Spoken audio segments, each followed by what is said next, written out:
नमस्कार, आप देख रहे हैं कमल राष्ट्रीय और मैं हूं आपके साथ में शोभित पाठक। तो रुक करते हैं महत्वपूर्ण सुर्खियों पर। कांग्रेस अध्यक्ष का चुनाव लड़ने पर विचार कर रहे हैं शशि थरूर, जल्द ही लेंगे फैसला। जेपी नड्डा को मिल सकता है 1 साल का विस्तार, लोकसभा चुनाव से पहले नए अध्यक्ष पर हो रहा है मंथन। राजनाथ सिंह का विपक्ष पर तंज, बोले गांधी के बाद मोदी ही हैं जिन्होंने लोगों की भावनाओं को समझा। परमिशन मिले या नहीं, शिवाजी पार्क मैदान में ही होगी शिवसेना दशहरा रैली, उद्धव का ऐलान। कर्नाटक में ओबीसी को रिझाने के लिए बीजेपी आजमा रही है यूपी वाला फॉर्मूला। अब खबरें विस्तार से। कांग्रेस में अध्यक्ष पद के चुनाव की घोषणा होते ही G23 खेमा सक्रिय हो गया है। राहुल गांधी अध्यक्ष पद के लिए पहले ही मना कर चुके हैं और इस बीच अध्यक्ष पद के लिए राजस्थान के सीएम अशोक गहलोत का नाम सबसे आगे चल रहा है।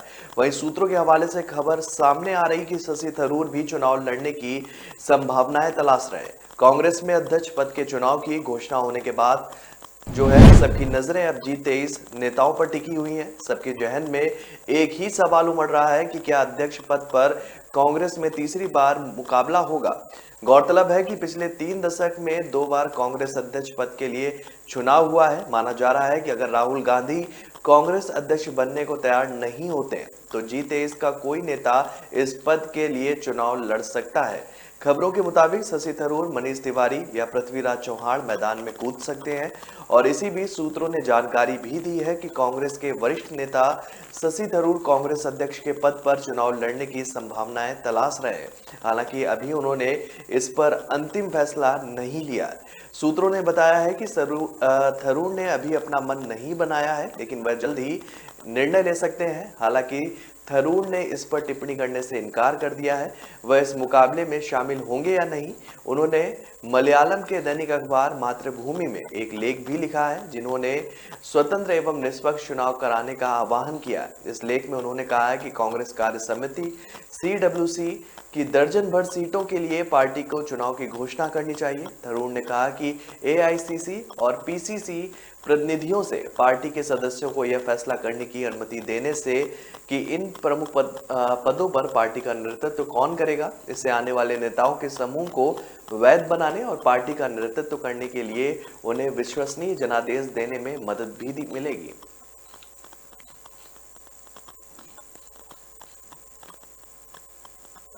नड्डा का कार्यकाल अगले साल जनवरी में खत्म हो रहा है। पार्टी सूत्रों ने बताया है कि फिलहाल इस संबंध में अंतिम फैसला नहीं हो पाया और मंथन का सिलसिला अभी भी जारी है। दरअसल इन चर्चाओं को इसलिए बल मिला है कि हैदराबाद में आयोजित पार्टी की राष्ट्रीय कार्यकारिणी की बैठक से पूर्व पार्टी के एक शीर्ष नेता की टिप्पणी नड्डा के पक्ष में थी। भाजपा के राष्ट्रीय अध्यक्ष JP नड्डा को 1 साल का विस्तार भी मिल सकता है। पार्टी में अध्यक्ष पद का चुनाव टालने और लोकसभा चुनाव से पहले नए अध्यक्ष का चुनाव कराने पर मंथन हो रहा है। विस्तार के लिए कोरोना महामारी के कारण अपने कार्यकाल में नड्डा को काम करने का अधिक अवसर नहीं मिल पाने का हवाला दिया जा रहा है। गौरतलब है कि नड्डा का कार्यकाल अगले साल जनवरी में खत्म हो रहा है। पार्टी सूत्रों ने बताया कि फिलहाल इस संबंध में अंतिम फैसला नहीं हो पाया और मंथन का सिलसिला अभी भी जारी है। दरअसल इन चर्चाओं को इसलिए भी बल मिला कि हैदराबाद में आयोजित पार्टी की राष्ट्रीय कार्यकारिणी की बैठक से पूर्व पार्टी के एक शीर्ष नेता की टिप्पणी नड्डा के पक्ष में थी।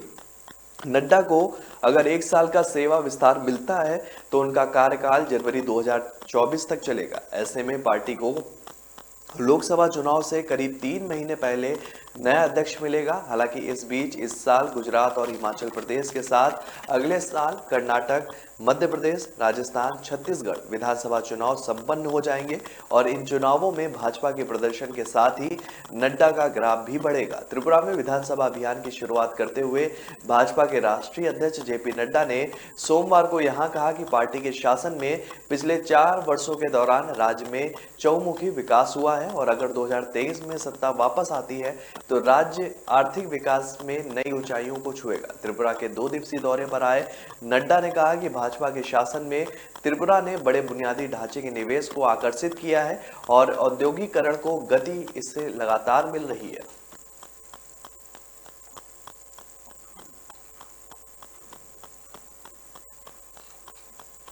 राजनाथ सिंह को the architect of the new BJP जो है how Narendra Modi transform the party किताब का उन्होंने विमोचन किया है और इस अवसर पर विपक्ष पर निशाना साधते हुए उन्होंने कहा कि कुछ लोग प्रधानमंत्री मोदी की काट खोज रहे हैं लेकिन उन्हें मिल नहीं रही है। रक्षा मंत्री राजनाथ सिंह ने कहा कि महात्मा गांधी के बाद प्रधानमंत्री नरेंद्र मोदी ऐसे नेता हैं जिन्होंने जनता की भावनाओं को समझा। साथ ही उन्होंने कहा कि वह लोगों से सीधे जुड़ते हैं और बदले में उन्हें लोगों का विश्वास हासिल होता है। राजनाथ सिंह ने the architect of the new BJP how Narendra Modi transform the party किताब का विमोचन किया और इस अवसर पर विपक्ष पर निशाना साधते हुए उन्होंने कहा कि कुछ लोग प्रधानमंत्री मोदी की काट खोज रहे हैं लेकिन उन्हें कोई भी नहीं मिल रहा है। उन्होंने राजनीतिक विशेषज्ञों का हवाला देते हुए कहा कि उनका मानना है कि 2029 के बाद ही उन्हें इस बारे में सोचना चाहिए। उन्होंने कहा कि मोदी ने पार्टी का विस्तार केवल चुनाव जीतने के लिए नहीं किया बल्कि वह विचारधारा के फैलाव और देश की सोच में बदलाव के लिए ऐसा करते हैं। उन्होंने कहा कि सांगठनिक क्षमता, जनता से जुड़ाव, उनकी मुश्किलों की जमीनी समझ की वजह से प्रधानमंत्री दुनिया में सबसे लोकप्रिय नेता के रूप में उभरे हैं। जनता से जुड़े रहिए, सफलता आपके कदम चूमेगी, यही प्रधानमंत्री मोदी का मूल मंत्र है। उन्होंने कहा है कि उनके अनुसार मोदी के पास जो क्षमता है किसी दैवी शक्ति के बिना संभव ही नहीं है। उन्होंने कहा कि मोदी का जनता से एक भावनात्मक रिश्ता बन गया है। उनके प्रधानमंत्री बनने से पहले देश में कुछ राज्यों में राजग की सरकार थी, आज जिसका विस्तार 16 राज्यों तक हो गया है और इस समय पूरे देश में 1300 से ज्यादा विधायक और 400 से ज्यादा भाजपा के सांसद हैं। उद्धव ठाकरे ने ऐलान कर दिया है कि सालाना दशहरा रैली तो शिवाजी पार्क में ही होगी। सिंध सरकार परमिशन दे या न दे, उन्हें कोई भी फर्क नहीं पड़ता है। दरअसल शिवसेना शिवाजी पार्क में लंबे अरसे से दशहरा रैली का आयोजन करती आ रही है और रैली में शिवसेना संस्थापक बाला साहब ठाकरे जोरदार ढंग से अपने भाषण दिया करते थे। ये बात लोगों के केस में अभी भी घर कर रही है।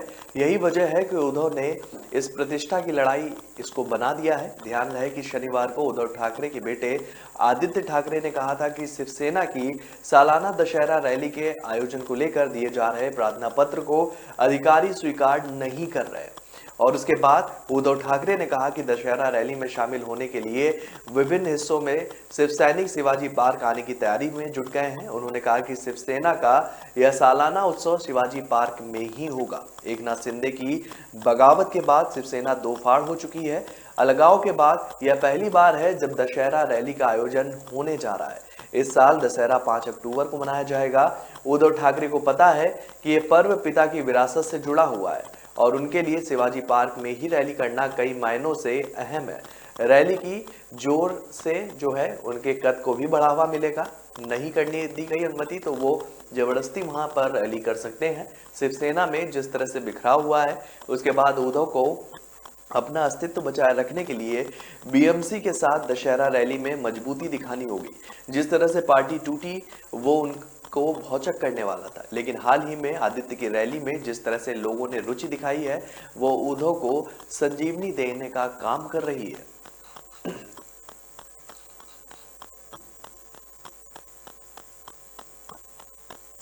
कर्नाटक के 2023 में होने वाले असेंबली चुनाव में जीत दर्ज करने के लिए बीजेपी यूपी की तरह से रणनीति बना रही है।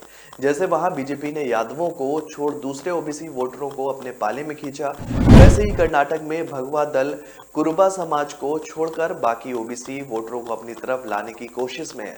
हालांकि कुरुबा समुदाय की जो आबादी तकरीबन 8% है, लेकिन बीजेपी को पता है कि ये लोग उनके पाले में नहीं आने वाले, क्योंकि कांग्रेस के दिग्गज नेता व पूर्व सीएम सिद्धार्थ मैया इसी तबके से ताल्लुक रखते हैं। ऐसे में ये समुदाय बीजेपी के पाले में नहीं आने वाला है।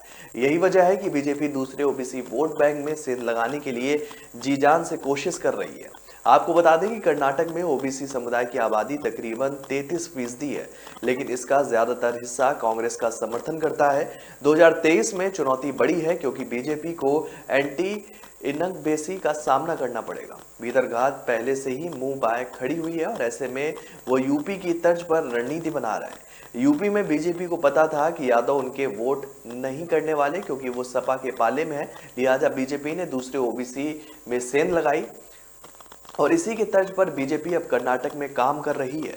कुछ दिनों पहले सीएम बसवराज बोम्मई ने घोषणा की थी कि सरकार तिगाला, माली, मालगारा, किन्बरा और दूसरे ओबीसी समुदाय के लिए 400 करोड़ रुपए अलग से रख रही है, जिससे इन लोगों को खेती में सहायता दी जा सके।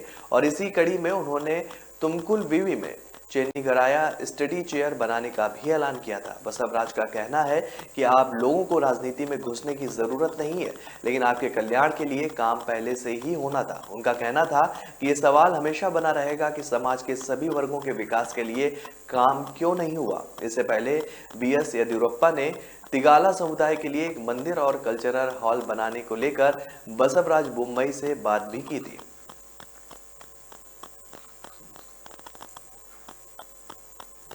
तो रुक रहे हैं छोटे से ब्रेक के लिए, ब्रेक के बाद जल्द हाजिर होंगे।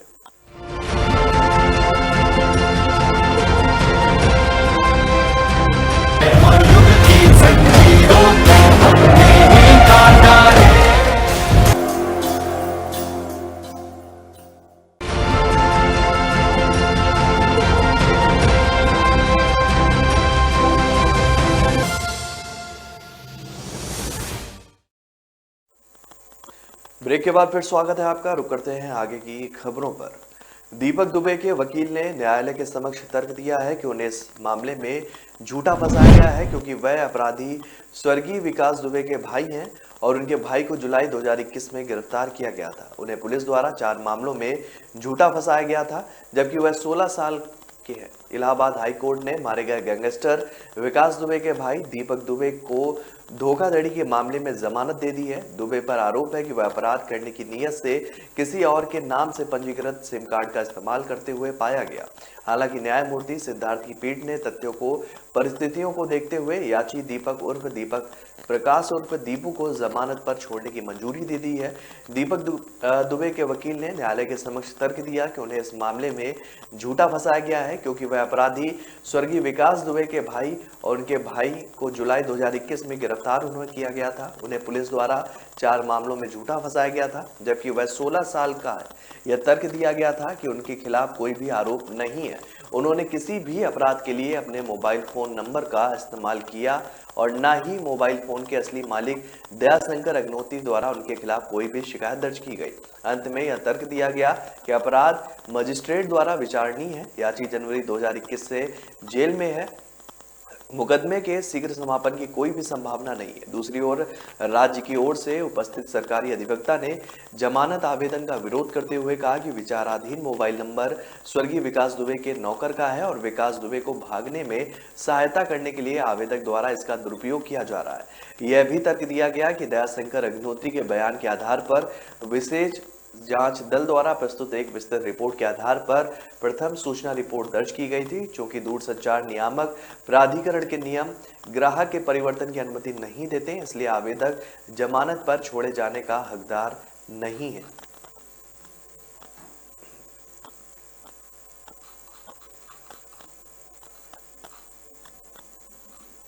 सोनाली हत्या की केस हिस्ट्री तैयार गोवा पुलिस ने हरियाणा भेजी। गोपनीय रिपोर्ट में हरियाणा सरकार ने कई मामलों का जिक्र किया। सरकार को सोमवार को पत्र भी लिख दिया गया।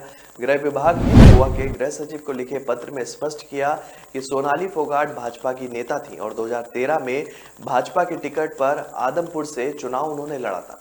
भाजपा नेता व टिकटॉक स्टार सोनाली फोगाट हत्याकांड में गोवा पुलिस ने केस हिस्ट्री तैयार कर ली है। मुख्यमंत्री प्रमोद सावंत ने कहा है कि पुलिस सही दिशा में जांच कर रही है। हरियाणा सरकार को कार्रवाई रिपोर्ट भेज दी गई है। उन्होंने कहा कि जल्द ही आरोप पत्र दाखिल कर दिए जाएंगे। उन्होंने कहा कि हमने रिपोर्ट हरियाणा सीएम को भेज दी है। मैं अपनी पुलिस टीम द्वारा की गई जांच से पूरी तरह से संतुष्ट हूं। 5 लोगों को गिरफ्तार किया जा चुका है। जल्द ही आरोप पत्र दाखिल कर दिया जाएगा। रिपोर्ट के अनुसार सोनाली को उनके पीए सुधीर सांगवान और उनके साथी सुखविंदर सांगवान ने ही ड्रग देकर मारा है। सुधीर ने 12,000 रुपए में मेथाम्फेटामाइन ड्रग खरीदी थी और इधर हरियाणा सरकार ने मामले की सीबीआई जांच के लिए गोवा सरकार को सोमवार को पत्र लिख दिया। गृह विभाग ने गोवा के गृह सचिव को लिखे पत्र में स्पष्ट किया है कि सोनाली फोगाट भाजपा की नेता थी और 2013 में भाजपा के टिकट पर आदमपुर से चुनाव लड़ा था। इसलिए इस मामले में सीबीआई जांच की सकारात्मक सिफारिश की जाती है।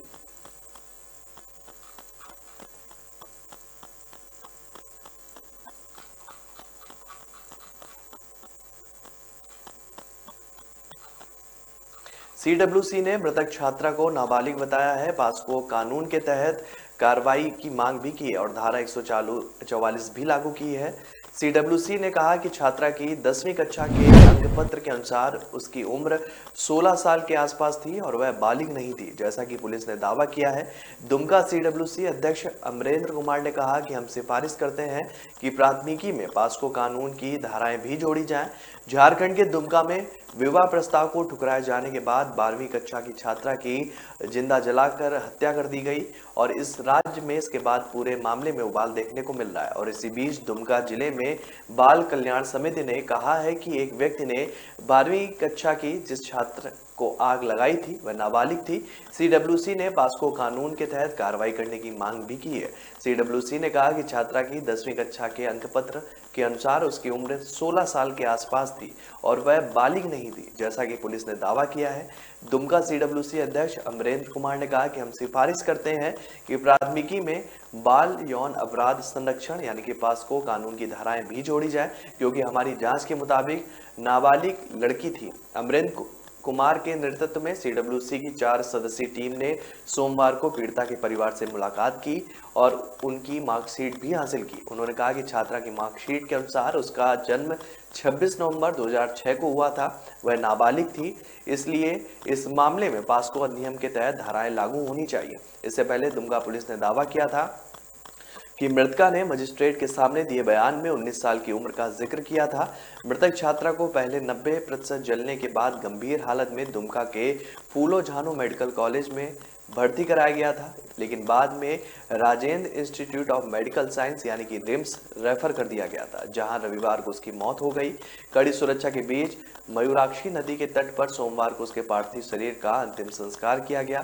लड़की की मौत के बाद लोगों में जबरदस्त रोष व्याप्त है। हिंदू संगठनों ने आरोपी को सख्त सजा देने की मांग को लेकर कई जगह प्रदर्शन भी किया है। उधर क्षेत्र में तनाव को देखते हुए प्रशासन ने धारा 144 लागू कर दी है। दुमका के एसपी अंबर लाकड़ा ने बताया कि आरोपी शाहरुख को गिरफ्तार कर लिया गया है। हम फास्ट ट्रायल कोर्ट के लिए आवेदन करेंगे। क्षेत्र में धारा 144 लागू कर दी गई है। उधर महिला आयोग ने मामले में पुलिस से 7 दिन में रिपोर्ट भी मांगी है। आपको बता दें कि 23 अगस्त को एक तरफा बिहार में पड़ोस में रहने वाले एक शख्स ने छात्रा पर पेट्रोल छिड़ककर उसे आग के हवाले कर दिया था। घटना के वक्त वह घर में सो रही थी। परिजनों की तहरीर पर पुलिस ने पड़ोस में रहने वाले शाहरुख के खिलाफ मुकदमा दर्ज किया था, जिसके बाद पुलिस ने उसे गिरफ्तार कर लिया था। हत्याकांड के दूसरे आरोपी नईम उर्फ छोटू खान को भी पुलिस ने गिरफ्तार कर लिया है।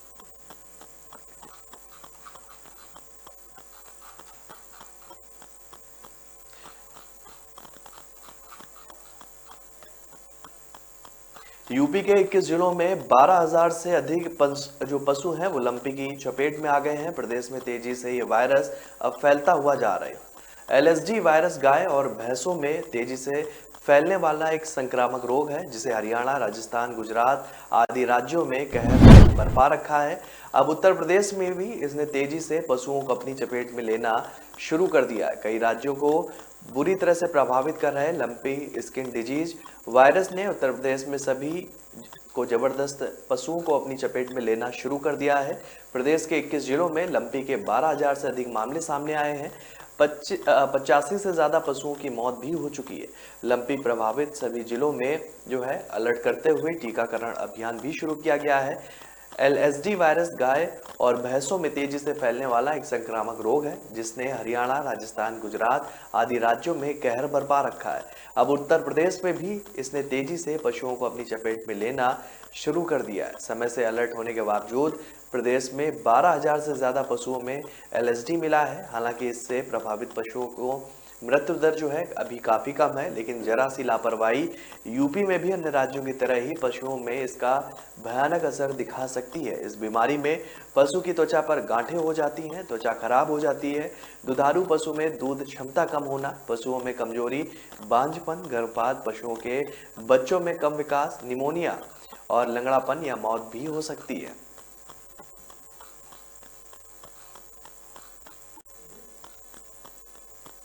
बिहार में जब से नीतीश कुमार ने तेजस्वी यादव के साथ मिलकर सरकार बना ली है, उसके बाद से ही बीजेपी नीतीश कुमार और तेजस्वी यादव पर आक्रामक रुख अख्तियार किए हुए। वहीं बिहार के उप मुख्यमंत्री तेजस्वी यादव भी बिहार और बीजेपी पर उन्होंने पलटवार करने से वो नहीं चूक रहे हैं। इसी आक्रामकता को देखते हुए जेडीयू के वरिष्ठ नेता उपेंद्र कुशवाहा ने बड़ा बयान दिया है। उन्होंने बताया कि बीजेपी को किस लिए गुस्सा आ रहा है।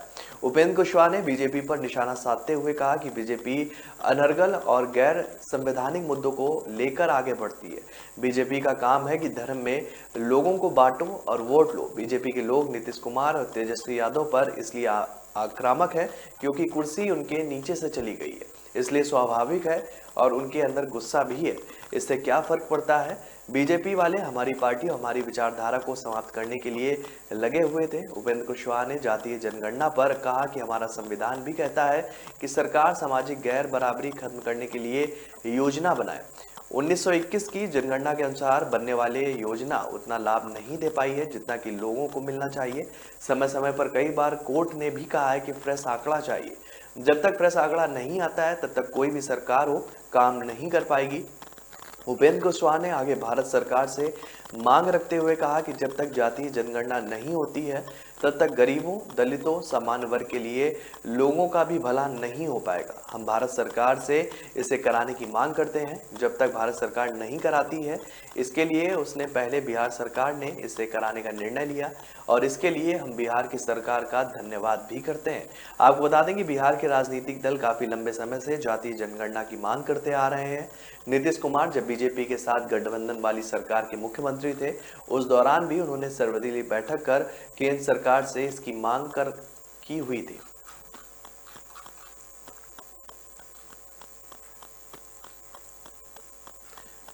तो रोक रहे हैं छोटे से ब्रेक के लिए। ब्रेक के बाद जल्द हाजिर होंगे।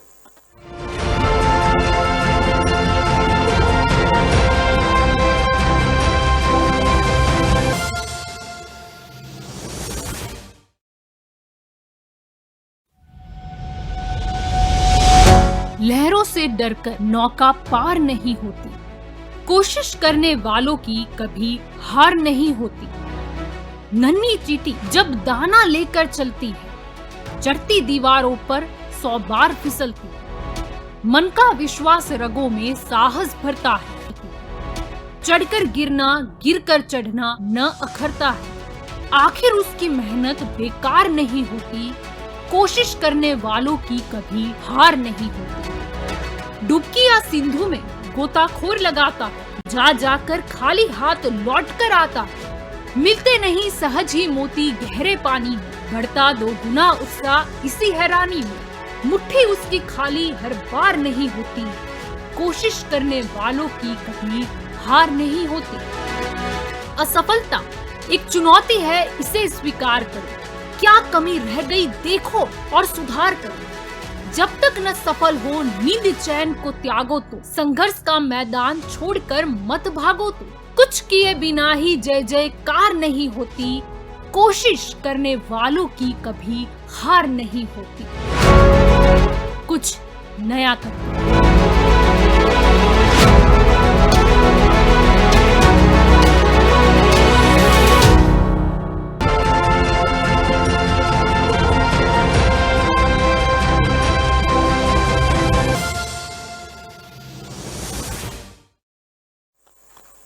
ब्रेक के बाद फिर स्वागत है आपका। रुक करते हैं आगे की महत्वपूर्ण खबरों पर। संयुक्त किसान मोर्चा के आह्वान और किसान नेता राकेश टिकैत की मौजूदगी में एमएसपी गारंटी कानून लागू करने की आवाज राजस्थान से उठनी शुरू हो चुकी है और इसी सिलसिले में बीकानेर के कचहरी परिसर स्थित कर्मचारी मैदान पर किसान महापंचायत बुलाई गई, जिसमें केंद्र से लंबित मांगों पर प्रदेश के किसानों के साथ संवाद स्थापित किया गया। केंद्र सरकार की ओर से लाए गए कृषि कानूनों को वापस करवाने में किसान यूनियन और किसान नेता राकेश टिकैत की महत्वपूर्ण भूमिका रही है और ऐसे में अब किसानों की समस्या को लेकर राकेश टिकैत पूरे देश का दौरा कर रहे हैं। इसी कड़ी में सोमवार को टिकैत बीकानेर के दौरे पर रहे, जहां जिला कलेक्टर के सामने किसानों की महापंचायत का आयोजन किया गया। राकेश टिकैत ने कहा कि किसानों की बहुत सारी समस्याएं हैं जिन्हें हल करवाना बाकी है। साथ ही उन्होंने कहा कि देश आंदोलन से ही चल सकता है। उत्तर प्रदेश के चुनाव में जिस तरह का माहौल हुआ वो किसी से छिपा हुआ नहीं है। बीजेपी पर सीधा आरोप लगाते हुए उन्होंने कहा कि वे बेईमानी से चुनाव जीते हैं और आगे भी ऐसा करते रहेंगे। गृह राज्य मंत्री अजय मिश्र टेनी कि उन पर दिए गए बयानों पर जवाब देते हुए उन्होंने कहा कि यह उनकी बौखलाहट है। एक दुखी आदमी क्या करेगा? उनका बेटा जेल में है और दुखी आत्मा ऐसी ही बातें करती है। जाट महासभा के अध्यक्ष राजा राम मील ने कहा कि केंद्र सरकार किसानों के साथ गलत कर रही है, लेकिन राजस्थान में भी ओबीसी आरक्षण के वर्गीकरण में जिस तरह से गड़बड़ हो रही है, उसको लेकर भी बड़े आंदोलन की तैयारी कर रहे हैं। साथ ही उन्होंने कहा कि कई जगह पर हमने बैठक भी की है और आने वाली लड़ाई किसी मुद्दे पर होगी, ये जल्द ही साफ किया जाएगा।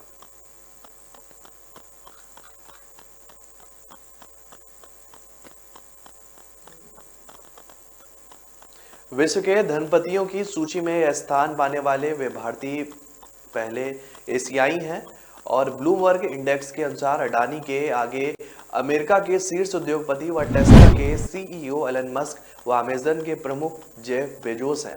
भारतीय उद्योगपति गौतम अडानी दुनिया के तीसरे नंबर के रईस बन गए हैं और इसके साथ ही उन्होंने अपना नया रिकॉर्ड भी दर्ज किया है। उन्होंने लुई वुइटन के प्रमुख बर्नार्ड अर्नाल को पीछे छोड़ दिया है। विश्व के धनपतियों की सूची में यह स्थान पाने वाले अडानी पहले भारतीय व पहले एशियाई हैं।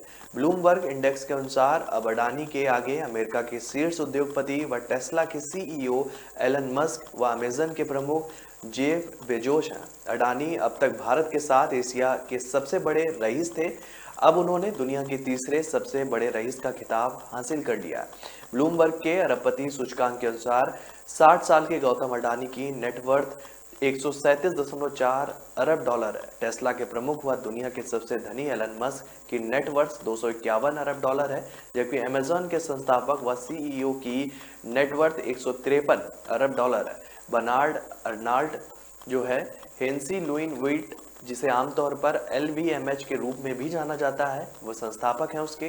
LVMH लग्जरी फैशन की दुनिया का विश्व का अग्रणी नाम है। अडानी धनपतियों की दौड़ में देश के मुकेश अंबानी से भी आगे निकल गए।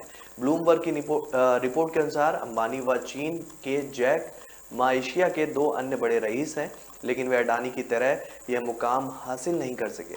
गौतम अडानी अडानी समूह के संस्थापक हैं। यह समूह देश का सबसे बड़ा पोर्ट ऑपरेटर है। यह देश का सबसे बड़ा कोयला कारोबारी भी है। समूह की कंपनी के पास देश के कई एयरपोर्ट के संचालन का काम भी है। अडानी समूह की नेटवर्थ 2022 में लगातार बढ़ी है। गौतम अडानी दुनिया के टॉप 10 रईसों की सूची में एकमात्र ऐसे व्यक्ति हैं जिनकी दौलत पिछले 24 घंटे के दौरान बढ़ी है। इस दौरान अडानी की नेटवर्थ 1.2 अरब डॉलर की इसमें बढ़ोतरी दर्ज हुई। इस साल जनवरी से अब तक अडानी की संपत्ति 60.9 अरब डॉलर बढ़ चुकी है।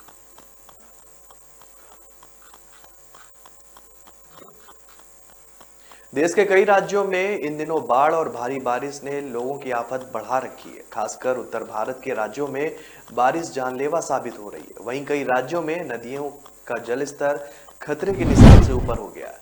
इस बीच मौसम विभाग ने उत्तर प्रदेश, बिहार, झारखंड और उत्तराखंड, दिल्ली के लिए अगले 24 घंटे में मध्यम से भारी बारिश की चेतावनी जारी की है। मौसम विभाग के मुताबिक अगले 24 घंटे में उत्तर प्रदेश के गोरखपुर, महाराजगंज, अंबेडकर नगर, श्रावस्ती, गोंडा, बस्ती, बलरामपुर, संत कबीर नगर, सुल्तानपुर, जौनपुर, प्रयागराज में भारी बारिश के आसार है और इसके अलावा चंदौली, वाराणसी, गाजीपुर, बलिया और देवरिया में भी जमकर बारिश हो सकती है। मौसम विभाग के मुताबिक बिहार के जिन जिलों में बारिश का पूर्वानुमान लगाया गया है उनमें पूर्वी व पश्चिमी चंपारण, गोपालगंज, सिवाड़, सारण, वैशाली, मुजफ्फरपुर, शिवहर, सीतामढ़ी, मधुबनी, दरभंगा, सुपौल, अररिया, किशनगंज, पूर्णिया और कटिहार शामिल है। दिल्ली एनसीआर में आज भी हल्की बारिश होने के आसार हैं। दिल्ली में आज अधिकतम तापमान 35 डिग्री तो न्यूनतम तापमान 28 डिग्री बना रहेगा।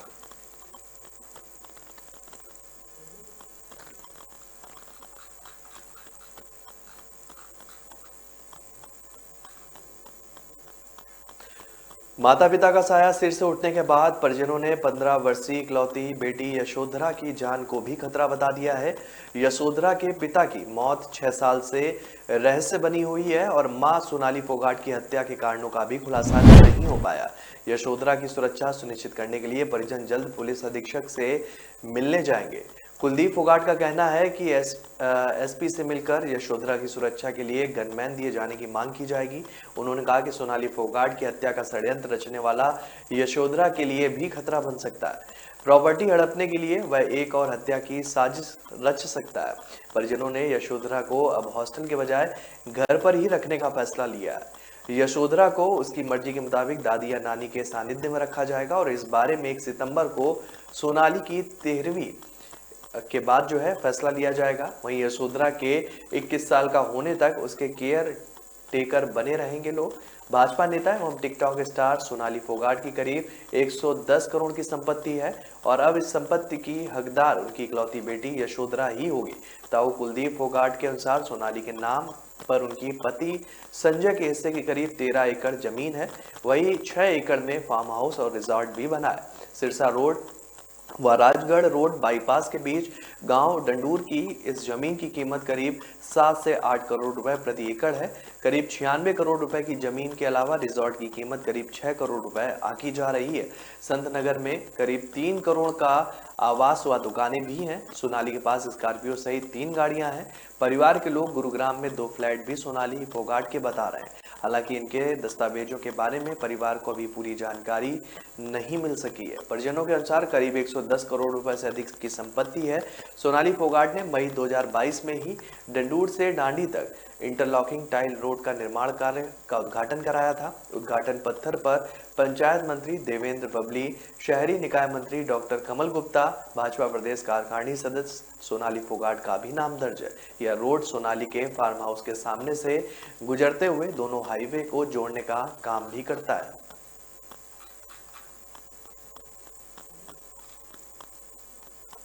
उत्तर प्रदेश में अनुसूचित जाति एवं सामान्य वर्ग के गरीब बेटियों की शादी के लिए 20,000 रुपए अनुदान राशि दी जाती थी। उत्तर प्रदेश सरकार ने व्यक्तिगत शादी अनुदान योजना के पोर्टल को बंद करने के लिए NIC को पत्र लिखा है। उल्लेखनीय है कि मई के बजट में इस योजना को पैसा इसमें नहीं दिया गया था। कुछ दिन पहले यूपी सरकार ने फ्री राशन योजना को भी बंद कर दिया था। गौरतलब है कि उत्तर प्रदेश में माह में जो है 2 बार मुफ्त राशन बंट रहा था। एक राष्ट्रीय खाद्य सुरक्षा अधिनियम के तहत प्रदेश सरकार द्वारा नियमित राशन वितरण, तो दूसरा प्रधानमंत्री गरीब कल्याण अन्न योजना में अब एक योजना में कार्ड धारकों को राशन का पैसा देना होगा। इस योजना में प्रदेश सरकार ने पुरानी व्यवस्था बहाल कर दी है।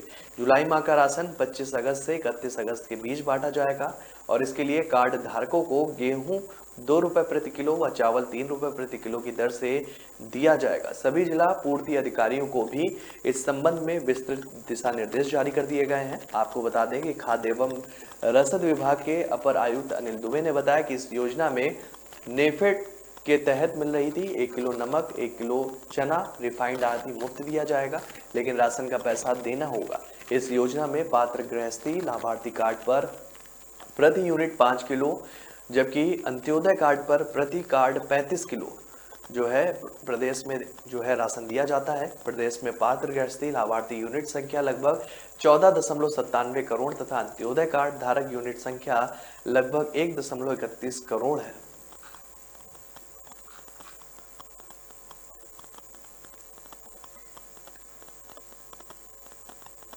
तो फिलहाल इस बुलेटिन में मेरे साथ इतना ही। आगे की खबरों के लिए आप बने रहिए कमल राष्ट्रीय के साथ। तब तक के लिए नमस्कार।